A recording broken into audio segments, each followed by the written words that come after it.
Hello everyone, today we talk about how to fix the app of FxPro Direct. You will go to settings,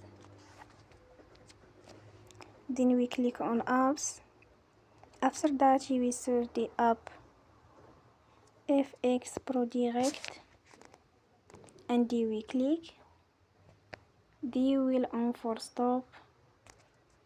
After that you will go to storage, then we click on clear cache. In the end, turn your phone and you will restart your phone again. Don't forget to support us by like and subscribe. See you next time and thank you for watching.